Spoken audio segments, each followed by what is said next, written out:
వివాహం ఆలస్యం, నిరుద్యోగం, ఉద్యోగ సమస్యలు, ఆర్థిక సమస్యలు, నరదృష్టి, వ్యాపారాభివృద్ధి కొరకు ఈ ఆలయాన్ని సందర్శించండి. శనీశ్వర దేవాలయం road number 3, Dwarakanagar main road, Munuganur, Hayathnagar, Hyderabad, Telangana. Phone number 9393584460. Shanishwara అనుగ్రహ ఫల సిద్ధ్యార్థం ఆలయాన్ని సందర్శించి సకల దోషముల నుండి విముక్తి పొందగలరు.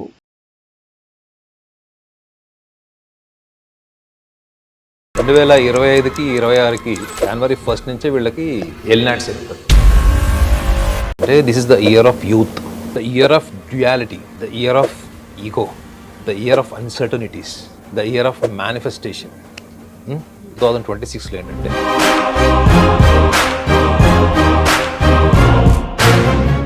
నాగనాథ్ గారు, ఈ 2026 నూతన సంవత్సరంలో మనం 12 రాశుల వారి గురించి మాట్లాడుకుంటున్నాం కదా.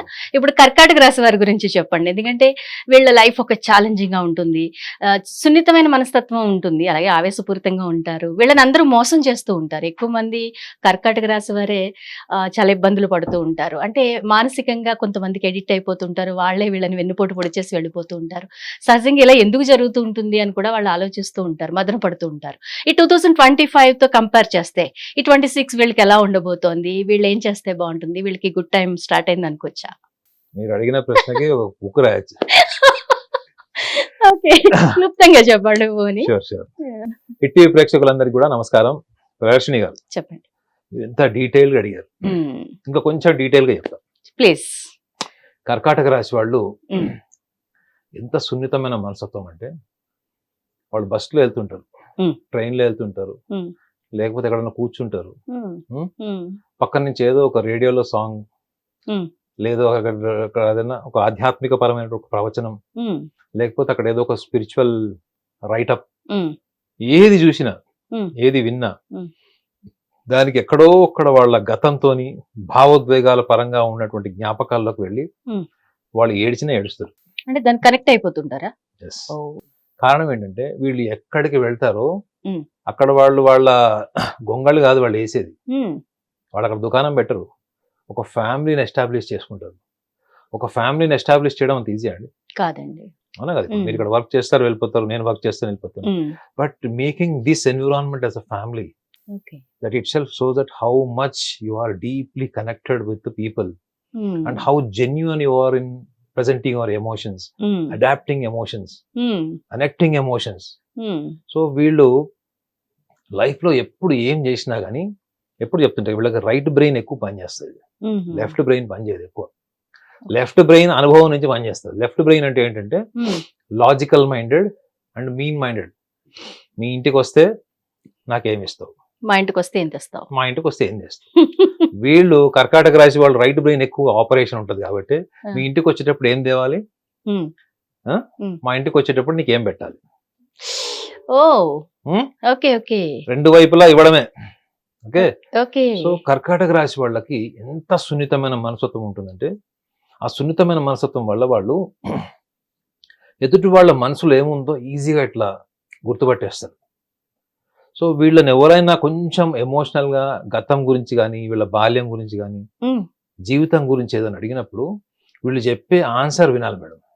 ఎంత అద్భుతంగా ఉంటుందంటే, మీకు పుస్తకాల్లో గ్రంథాల్లో కూడా మీకు దొరకనటువంటి అంశాలు వీళ్ళు జీవితం నుంచి నేర్చుకొని దాన్ని అనుభవించుకొని ఆచరణలో పెట్టేటువంటి గొప్ప మనస్తత్వం వీళ్ళకు ఉంటుంది. మరి ఇంత సున్నితమైన మనస్తత్వం ఉన్న వాళ్ళు 2026లో ఎలా ఉంటుంది అన్నారు. ఇంత సున్నితమైన మనస్తత్వం వాళ్ళు వీళ్ళు ఎందుకు దెబ్బతింటారు అనుకున్నప్పుడు, వీళ్ళు ఫస్ట్ 2026 యొక్క కాన్సెప్ట్ అంటే వీళ్ళు రియలైజ్ అవ్వాల్సినటువంటి ఏరియాస్ కూడా ఒకసారి చెప్తారు. First they should understand the year 2026 is the year of youthfulness. అదేనా? కొత్త అవకాశాలు, కొత్త జోష్, కొత్త ఎన్విరాన్మెంట్, కొత్త ప్లేస్, ఏదో చేసేయాలి, సాధించేయాలి, ప్రపంచానికి నేను పరిచయం చేసుకోవాలి. 2026 ఆరంభం సూపర్ ఉంటుంది. At the same time, year of duality. Year of duality అంటే ఏంటంటే, ఒక్కళ్ళుగా ఉన్నవాళ్ళు, సమిష్టిగా ఉన్నవాళ్ళు, కుటుంబ సభ్యులు, స్నేహితులు, బంధువులు, వీళ్ళందరూ కూడా ఒక్కొక్కళ్ళుగా ఇండిపెండెంట్ గా అయిపోతారు. సో ఎదుటి వ్యక్తులు ఇండిపెండెంట్ అయిపోవడం అన్నది ఈ కర్కాటక రాశి వాళ్ళకి నరకం. అది లైఫ్ పార్ట్నర్ కావచ్చు, లవర్ కావచ్చు, బ్రదర్ సిస్టర్ కావచ్చు, స్నేహితుడు కావచ్చు, వీళ్ళకి రోజు ఇంట్లో పాలు పూసేవాడు కూడా రోజు మంచిగా మాట్లాడుతూ ఒక 2 రోజులు మాట్లాడకుండా వెళ్ళిపోయాడు అనుకోండి, వీడు ఎందుకు మాట్లాడడం మానేశాడు అని కూర్చొని అదేదో ప్రపంచవ్యాప్తంగా ఎదుర్కొంటున్న సమస్య ఎలాగంత సుదీర్ఘంగా లోతుకి వెళ్ళి ఆలోచిస్తారు. యాక్చువల్గా చూస్తే ఏంటంటే వాడు లోపల పన్ను తీసేసి ఉంటారు పాలోడికి. అంటే చాలా చిన్న విషయం అది, చాలా అసలు silly reason అసలు ఉంటుంది ఫ్యాక్ట్ అని. ఏంటంటే ఆ పాలు పోసేవాడికి పన్ను వాడికి లోపల పన్ను టీత్ ప్రాబ్లం వచ్చి పన్ను తీసేసి వాడు స్వెల్లింగ్ ఉంటుంది కాబట్టి వాడు మాట్లాడలేడు. ఓకే.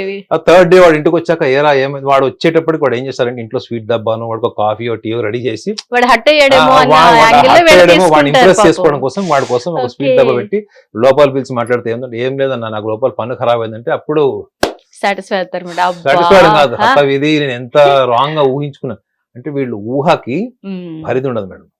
అంటే ఒక సునామీ అలా ఎంత 200 feet హైట్ ఉంటుంది, సునామీ వస్తే 200 feet హైట్ ఉంటుందండి. సో వీళ్ళ ఊహ ఎంత పాజిటివ్ ఉంటుందో అంత నెగిటివ్ కూడా ఉంటుంది. It is all depending on how they understand the situation. So ఇది ఈ సంవత్సరంలో వీళ్ళకి మనుషుల్ని విడదీసేస్తుంది. బాగా సంబంధితులు, కుటుంబ సభ్యులు, భాగస్వాములు, వ్యాపారంలో భాగస్వాములు, వీళ్ళందరి వల్ల కూడా వీళ్ళు ఈ సమస్య ఎదుర్కొంటారు ఈ సంవత్సరంలో.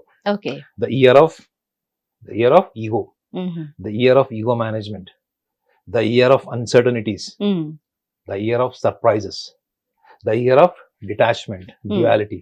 సో ఇన్నిటిని వీళ్ళు ఫేస్ చేయాలి ఈ సంవత్సరంలో. So the year of manifestation అనేది వీళ్ళు యాడ్ చేసుకోవాలి. మేనిఫెస్టేషన్ అంటే ఏంటంటే మీరు చెయ్యగలిగేది మీ చేతుల ద్వారా, మీ యొక్క ఎబిలిటీ ద్వారా, మీ స్కిల్ ద్వారా మీరు సాధించుకోగలిగేది మేనిఫెస్టేషన్. సో వీళ్ళకి మేనిఫెస్టేషన్ అని ఎందుకు చెప్తున్నానంటే వీళ్ళకి సంకల్పం, వీళ్ళకున్నంత బలమైన సంకల్పం నాకు తెలిసి మిగతా రాశులకు ఉండదు. ఎందుకంటే మేనిఫెస్టేషన్ అప్పుడు మీరు గుర్తుపెట్టుకోండి మేడం, మీరు ఒకటి సాధించాలనుకున్నప్పుడు మీరు కొన్ని నియమాలు పెట్టుకుంటారు. ఆ నియమాల్లో ఎంత కఠినమైనా కానీ వీళ్ళు పాటిస్తారు. వీళ్ళు మకర రాశి వాళ్ళు, వీళ్ళు ఒకవేళ అనుకున్నారు అనుకోండి, ఈవెన్ మీనరాశి వాళ్ళు కూడా చాలా కఠోరమైనటువంటి నియమాల్ని కూడా చాలా సులభ సాధ్యంగా వీళ్ళు పాటిస్తారు. సో వీళ్ళకి ఈ సంవత్సరంలో ఎక్కడ వీళ్ళకి మెయిన్ దెబ్బతింటారు వీళ్ళు, ఖచ్చితంగా వీళ్ళు కుటుంబం అంటే ఫ్యామిలీలో ఆల్రెడీ చాలా చిన్న చిన్న సమస్యలు ఉంటాయి చూడండి. ఆ చిన్న చిన్న సమస్యలు ఉంటే కావాలంటే భార్య భర్తలు ఇద్దరు సపరేట్ గా కొంతకాలం ఉండండి.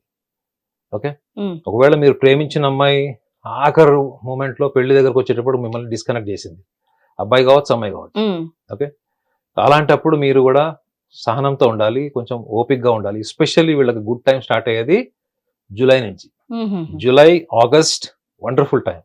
సెప్టెంబర్, అక్టోబర్ తీసేయండి, మిగతాది మొత్తం మే ఇవి కూడా వీళ్ళకి ఫేవరబుల్ కాదు. మే, జూన్, సెప్టెంబర్, అక్టోబర్ తప్ప జనవరి నుంచి వీళ్ళకి ఇయర్ మొత్తం కూడా అంటే మోర్ దాన్ 9 months వీళ్ళకి ఫేవరబుల్ టైం. 8 to 9 months వీళ్ళకి. సో వీళ్ళు ముఖ్యంగా గమనించాల్సింది ఏంటంటే సంస్థల్లో వీళ్ళు ఎక్కడైతే పని చేస్తున్నారు వీళ్ళకి ప్రమోషన్స్ రాలేదు, లేకపోతే వీళ్ళకి రావాల్సినట్టు అప్లాజ్ రాలేదు. సో కాబట్టి ఈ సంవత్సరంలో మీరు దయచేసి ఎక్కడ ఉన్నారో అక్కడే ఉండండి. ముఖ్యంగా జూలై వరకు, జూలై మాసం వరకు మీరు ఎక్కడికి కూడా తిరగద్దు. ఆ తర్వాత కంపెనీ కూడా మీ ఇంటికి వచ్చి మీకు ఇవ్వాల్సిన ప్రమోషన్ ఎన్వలప్ కవర్ లో పూలు పెట్టి 4 పళ్ళు పెట్టి ఇస్తాడు. సో మనము బ్యాడ్ టైం అని ఎప్పుడు అనుకుంటాం తెలుసా మేడం? చెప్పండి. మనం ఎప్పుడైతే టైం ని మన చేతిలోకి తీసుకుంటాం చూడండి, నేను అనుకున్న టైంకు సూర్యోదయం కాలేదు, సూర్యోదయం అనుకున్న టైం కాదు కదా మేడం. సార్ ఇది అసలు ఎవరు అనుకోరండి, సూర్యోదయం మేము అనుకున్న టైం కావాలి అన్నది ఎవరు అనుకోరు. కానీ మనం అనుకున్న టైంకి సక్సెస్ రావాలి, మనం అనుకున్న టైంకి బిజినెస్ సక్సెస్ అయ్యి ఒక టర్న్ ఓవర్ అనుకుంటాం, అది రావాలి, ఇలాంటివి అనుకుంటాం. కానండి మరి సూర్యోదయం ప్రమోషన్ ఎక్స్పెక్టేషన్ ఉన్నట్టు ఛానల్ చాలా ఏం లేదు సార్. యాక్చువల్లీ ఏంటంటే అనుకోవడము అన్న దాని గురించి ఇలా అయితే అనుకుంటాం. అసలు మీకు పాయింట్ చెప్తుంటే మీరు డిస్టర్బ్ చేసి చెప్పండి. ఇక్కడ ఏంటంటే మీరు బ్యాడ్ టైం అని ఎప్పుడు అనుకుంటారు అని చెప్తున్నారు. ముఖ్యంగా వీళ్ళకి ధనస్థానం, వాక్స్థానం, వ్యవహార స్థానంలో కేతు ఉంటాడు, అష్టమంలో రాహు ఉంటాడు, భాగ్యంలో శని ఉంటాడు. ఒక గురు సంచారం మాత్రమే ఈ సంవత్సరం జరుగుతుంది. ఈ మిగతా 3 మేజర్ ప్లానెట్స్ ఈ సంవత్సరం జనవరి టు డిసెంబర్ ఒకటే ఉంటాయి. ఓకే, ఒక గురు సంచారం మాత్రం వీళ్ళకి మే ఎండింగ్ జూన్ లో వీళ్ళ రాశిలోకి వస్తాడు, వీళ్ళు బలపడతారు వీళ్ళ రాశిలోకి వచ్చిన తర్వాత. అయినప్పటికీ కూడా అక్కడ వీళ్ళకి ఈగో ప్రాబ్లమ్స్ వస్తాయి. వీళ్ళకి ఈగో ప్రాబ్లమ్స్ అన్ని కూడా చాలా చిన్న చిన్న విషయాల వల్ల వస్తాయి. మాట పట్టింపు, చిన్న మందలింపు, లేకపోతే మిమ్మల్ని పట్టించుకోలేదు, వేరే వాళ్ళని పట్టించుకున్నారు, ఇలాంటి వాటి వల్ల పెద్ద పెద్ద ఉద్యోగాలు, ఉన్నతమైన స్థాయిలో ఉన్న వాళ్ళు ఉద్యోగాలు మానేస్తారు ఈసారి. ఓ అంటే silly reasons they take up major decisions. Okay చాలా చిన్న చిన్న ఈగో ప్రాబ్లమ్స్ వల్ల బిజినెస్ పార్ట్నర్స్ విడిపోతారు. సో ఒక రకంగా చెప్పాలంటే మీరు జస్ట్ ఇమాజిన్ చేయండి, Hmm. బుద్ధుడు మెడిటేషన్ చేసేటప్పుడు ఎలా ఉంటాడు? చాలా ఒక ప్రశాంతంగా ప్లెజెంట్ ప్లెయిన్ రెస్ట్ లో ఉంటాడు. Hmm. అదే బుద్ధుడిని సగం కట్ చేయండి మీరు. సగం కట్ చేసి సగం బుద్ధుడు ఉంటాడు, సగం కార్పొరేట్ అపీరెన్స్ ఉంటుంది. ఒక కార్పొరేట్ గురువుకి ఒక యోగి భోగి ఇద్దరిని ఇలా జాయిన్ చేస్తే ఎలా ఉంటుంది ఇమేజ్ అది? ఒక పక్కనంతా బుద్ధుడు రూపం అంటే అర్ధనారీశ్వరుడు ఇమాజిన్ చేసుకోండి, అవును అవును ఆ పిక్చర్ ఇమాజిన్ చేసుకోండి. Hmm. సగం బుద్ధుడు ఉంటాడు, సగం మొత్తం కార్పొరేట్ వ్యవహారిక పరమైన భోగి ఉంటాడు. ఈ సంవత్సరం 2026 వీళ్ళ ముందు అలా ఉంటుంది మేడం. వీళ్ళు ఈ రెండిటిలో మీమాంసలు ఉంటారు. వీళ్ళు ఎప్పుడు లైఫ్ వీళ్ళకి టర్న్ అవుతుంది, ఎప్పుడు వీళ్ళు డిటాచ్ అయిపోతారు. ముఖ్యంగా ఫ్యామిలీ మెంబర్స్ తోని వీళ్ళకి విపరీతమైన అవమానాలు. ఈ అవమానాలు కూడా ఎందుకు కూడా చెప్తున్నా వాళ్ళ క్లియర్ గా, డబ్బే main point is money and importance. ఈ రెండిటిని వీళ్ళు ఏం చేయాలి? They should drop down. అంటే ద ఇయర్ ఆఫ్ మేనిఫెస్టేషన్ అని కూడా చెప్పాను. మేనిఫెస్టేషన్ అంటే ఏంటంటే మీరు ముందుగా గ్రహించి దాన్ని గనక మీరు హ్యాండిల్ చేయగలిగితే మీరు యోగి. లేదు నేను ఏం జరిగినా కానీ నేను ఇలానే ఉంటాను, నా వైఖరి ఇలానే ఉంటుంది. సో 2025కి 2026కి ఏం తేడా ఉండదు. ఓకే 2025లో మీకు 4 ప్రధాన గ్రహాలు మారినాయి. 2020లో 4 గ్రహణాలు, 2026లో కూడా 4 గ్రహణాలు. ఈసారి నక్షత్రాధిపతి రవి, అర్థమైందండి? ఈసారి నక్షత్రాధిపతి రాత్రి 12:01 జనవరి 1 రోజు కృతికా నక్షత్రం వచ్చింది. నక్షత్రాధిపతి కూడా రవి. సో వీళ్ళకి రవి అని ఎందుకు చెప్తున్నానంటే వీళ్ళకి ధనస్థానాధిపతి కూడా రవే. So all issues in 2026 is only due to the egocentric problems, ego management problems, self management problems, ఇవే వస్తాయి వీళ్ళకి. సో దీన్ని మనం మేనిఫెస్ట్ చేసుకోవాలని చెప్తున్నాను. సో ఈ మేనిఫెస్టేషన్ ప్రాసెస్ లో ఉద్యోగస్తులకైతే ఆల్రెడీ చెప్పాను, it's a good time. Jobs మానద్దు. బిజినెస్ చేసేవాళ్ళు చిన్న చిన్న అభిప్రాయాల వల్ల మీరు ఓపెన్ గా డిస్కస్ చేసుకోండి. ఎంత వైరం ఉన్నా కానీ ఓపెన్ గా డిస్కస్ చేసుకోండి. మిమ్మల్ని ఎవడో విమర్శించాడు, మిమ్మల్ని బ్యాక్ స్టాప్ చేసాడు, డైరెక్ట్ గా వెళ్ళి అడగండి. అర్థమైందండి? మీరు ఇందాక అన్నారు కదా వాళ్ళు చాలా ఎమోషనల్ ఉంటారని. మీరు ఎమోషనల్ గా ఉండడం వీక్నెస్ కింద అనుకోవద్దు. You think you have to accept that I'm an emotional person and my emotion is my strength. I'm emotional about the welfare of my family, I'm emotional about becoming a good employee, I'm emotional about my company, I'm emotional about my own business. You are being very emotional itself is a strength, madam. అది చాలా మంది వాడు emotional fellow అని చెప్తారు. అసలు ఇప్పుడు సమాజంలో emotions లేవు. అక్కడ ఎవడో ఒకడు మర్డర్ చేస్తుంటే అందరు వీడియోలు తీస్తున్నారు, బస్సు దగ్గర పడిపోతుంటే వీడియోలు తీసుకుంటున్నారు. అర్థమైందండి? Because they are dispassionate people who are just taking video, they are just watching it as a movie. They are dispassionate people, they don't have any emotion. Emotion ఉన్న వాడు ఏం చేస్తాడు? మనం కార్యాచరణ దూకుతాడు, ముందుకు వెళ్ళి పని చేస్తాడు. సో ఈ సంవత్సరం వీళ్ళు ఫ్యామిలీ మెంబర్స్, ముఖ్యంగా తల్లిదండ్రుల విషయాల్లో వీళ్ళు చాలా జాగ్రత్తగా ఉండండి. ఎందుకంటే వీళ్ళకి తల్లిదండ్రుల నుంచి దూరం అయ్యే అవకాశం ఉంటుంది. ఎందుకంటే రవి ఆధిపత్యం వహించింది, అందులో కుటుంబ స్థానాధిపతి రవి అయ్యాడు. సో తల్లిదండ్రుల నుంచి డిస్ప్యూట్ వచ్చి కొంతమంది చూడండి ఇంట్లో నుంచి అలిగి వెళ్ళిపోతారు. యూత్ ఇయర్ ఆఫ్ యూత్ఫుల్నెస్ కదా. సో ఇంట్లోంచి చిన్న చిన్న మనస్పర్ధలు వచ్చి ఇంట్లోంచి వెళ్ళిపోయేవాళ్ళు, లేదా కుటుంబ సభ్యులు ఎంతో కాలంగా కలిసిన వాళ్ళు మళ్ళీ భార్యతోనో భర్తతోనో ఇంట్లోంచి వెళ్ళిపోయేవాళ్ళు, అలిగి వెళ్ళిపోయేవాళ్ళు, బంధాలు తెంచేసుకునేవాళ్ళు. కర్కాటక రాశి వాళ్ళు ఒకసారి కట్ చేస్తే చాలా టైం పడుతుందండి టు కమ్ బ్యాక్, ముఖ్యంగా రిలేషన్స్ లో. ఎందుకంటే వాళ్ళంతా తీవ్రంగా చెప్పా కదా, సునామీ అలా గుర్తుపెట్టుకోండి. అది extreme positive and extreme negative అది. సో కాబట్టి కర్కాటక రాశి వాళ్ళు they must learn to be wise, they must manifest all these points, and they should be fearless, and they should be selfish. ఆ సెల్ఫిష్నెస్ ఏ విషయంలోనూ కూడా చెప్పేస్తాయి. ఎందుకంటే వీళ్ళు ఎంత నేర్చుకున్నా కూడా ఆచరణలో పెట్టడానికి కూడా భయపడుతూ ఉంటారు అనుకుంటా కదా, సున్నిత మనస్కలు కాబట్టి. అంటే రిలేషన్స్ ని మిస్ అవ్వాల్సి వస్తుంది, మనుషులు కోల్పోతామేమో అన్న చిన్న భయం ఉంటుంది కదా. మరి వాళ్ళకి సెల్ఫిష్నెస్ అన్నది మనం వాళ్ళని ఆ యాంగిల్ చూడొచ్చు అంటారా? ఒక సింపుల్ ఎగ్జాంపుల్ చెప్తున్నాను. ఇప్పుడు వీళ్ళకి భయం ఏంటి అని చెప్తా. First where they are scared. First వీళ్ళు దేనికి భయపడతారు అంటే ఒక rude environment, rude people, quarrel minded, గొడవలు పెట్టుకునే వాళ్ళు, ఆర్గ్యూ చేసేవాళ్ళు, కఠినంగా మాట్లాడేవాళ్ళు, నిర్దాక్షిణ్యంగా మాట్లాడేవాళ్ళు, ఎదుటి వారి కోణాన్ని దృష్టిలో పెట్టుకోకుండా మాట్లాడేవాళ్ళు, వీళ్ళు ఎక్కువ భయపడతారు. వీళ్ళు ధన నష్టం జరిగింది, లేకపోతే ఆస్తి నష్టం జరిగింది, కంపెనీలో మనకు పెద్ద పేరు రాలేదు, ఇవన్నీ వీళ్ళు సాధించుకుంటారు. కానీ వీళ్ళు భయపడేది దీనికి అంటే ఈ యాంటీ సెన్సిటివ్ మైండెడ్ పీపుల్ ఉంటారు అండి, వాళ్ళకి వీళ్ళు భయపడతారు. రెండోది వీళ్ళు స్వార్థం అన్నది వీళ్ళకి నేను ఎక్స్ప్లెయిన్ చేస్తున్నా కదా, వీళ్ళకి కూడా హైయెస్ట్ మేనిఫెస్టెడ్ స్కిల్స్ ఉంటుంది.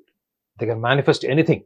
ఎందుకంటే వీళ్ళు ఎంత స్ట్రాంగ్ ఎమోషన్స్ అంటే వీళ్ళకి, మనకి మేనిఫెస్టేషన్ థియరీ కూడా ఏం చెప్తుందంటే, మీరు ఒక క్రమశిక్షణ మీరు పెట్టుకున్నారు, మీరు మేనిఫెస్ట్ చేసుకుంటున్నారు ఏంటంటే మీకు జాబ్ రావాలి, లేకపోతే మీరు అబ్రాడ్ వెళ్ళాలి, you have your own manifestation theory.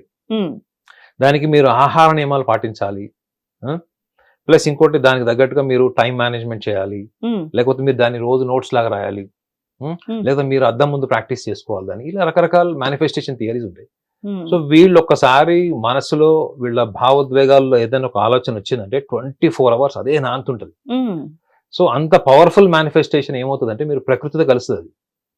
ఎప్పుడైతే మీ భావం ఎప్పుడైతే ప్రకృతితో కలుస్తుందో, మీరు ఎక్కడో అనుకుంటుంది అది బాబా సినిమాలో రజనీకాంత్ కైట్ కట్ అయిపోయి ఒక మంత్రం చదివితే అది తిరిగి మొత్తం లాస్ట్ కి డోర్ వేస్తే కూడా డోర్ కింద నుంచి వస్తుంది చూడండి. దట్ విల్ హ్యాపన్ ఇన్ కర్కాటక రాశి పీపుల్. అంటే అంత స్ట్రాంగ్ మేనిఫెస్టేషన్ ఉన్న వీళ్ళు ఎక్కడ తప్పు చేస్తారంటే, వీళ్ళు ఎదుటి వ్యక్తులు ఎలా ఉంటే వీళ్ళు అలా మారిపోతారు. వీళ్ళ ఇండివిజువాలిటీ వీళ్ళకి ఉంటది. నేను చెప్పా కదా, వీళ్ళ స్ట్రెంగ్త్, వీళ్ళ వీక్నెసెస్ చెప్పాను. కానీ వీళ్ళు ఏం చేస్తారు, చుట్టుపక్కల మనుషులు వీళ్ళని ట్రాప్ చేసినప్పుడు అది గుర్తించలేదు. వీళ్ళకి కొంచెం ఇంపార్టెన్స్ క్రియేట్ ఇచ్చినా వీళ్ళు మాయలోకి వెళ్ళిపోతారు. కొంచెం పొగడ్తలు ఆర్టిఫిషియల్, అంటే మీరు కేవలం అది షుగర్ కోటింగ్ మాటలు అన్నా కానీ వీళ్ళు గమనించలేదు. ఆ టైంకి వాళ్ళు ఇన్వాల్వ్ అయిపోతారు.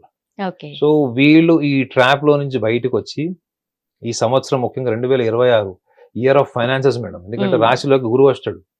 సో విపరీతంగా తిని లావ్ అయిపోయి, బాడీ షేప్ అవుట్ అయిపోయి, డిసిప్లిన్ కోల్పోయే కారణాలు కూడా గురువు. గుర్తుపెట్టుకోండి, ఒక మనిషి లావ్ అయిపోయి ఒబేస్ వచ్చాడంటే దానికి గురువే కారణం ఉంటాడు. జ్యోతిష్ శాస్త్రంలో గురువు గురించి అలానే చెప్తారు. అందులో కర్కాటక రాశి ఉంటాడు. కర్కాటక రాశి దేనికి అధిపతి, మన ఉదరానికి. డైజెస్టివ్ సిస్టమ్, డైజెస్టివ్ ప్రాబ్లమ్స్ వస్తాయి వీళ్ళకి ఈ సంవత్సరంలో. Severe digestive and lower limb కి సంబంధించినవి డైజెస్టివ్ ప్రాబ్లమ్స్ వస్తాయి.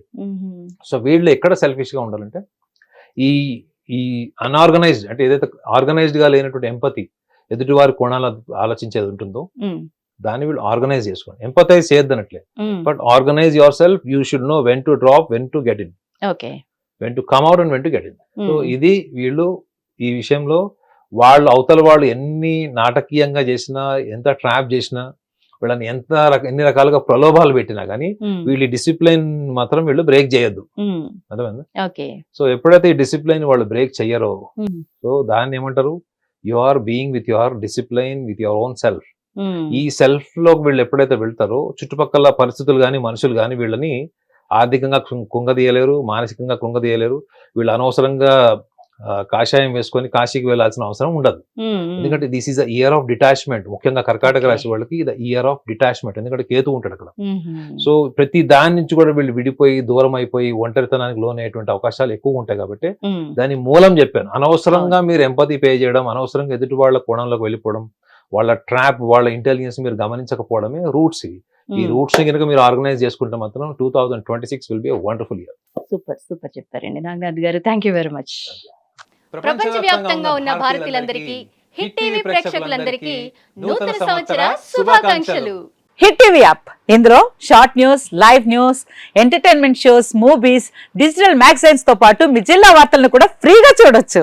ఇంకెందుకు ఆలస్యం, వెంటనే హిట్ టీవీ యాప్ ని డౌన్లోడ్ చేసుకుని ఫ్రీగా ఎంటర్టైన్మెంట్ పొందండి. Hit TV app. Hit TV app. Please download hit TV app. Hit TV app ని ఫ్రీగా డౌన్లోడ్ చేసుకుని ఎంజాయ్ చేయండి. మీకు నచ్చిన ఎంటర్టైన్మెంట్ కోసం హిట్ టీవీ యాప్ ని ఫ్రీగా డౌన్లోడ్ చేసుకుని ఎంజాయ్ చేయండి. హిట్ టీవీ యాప్ ని డౌన్లోడ్ చేసుకుని ఆస్వాదించండి, ఆశీర్వదించండి. ఇంతమంది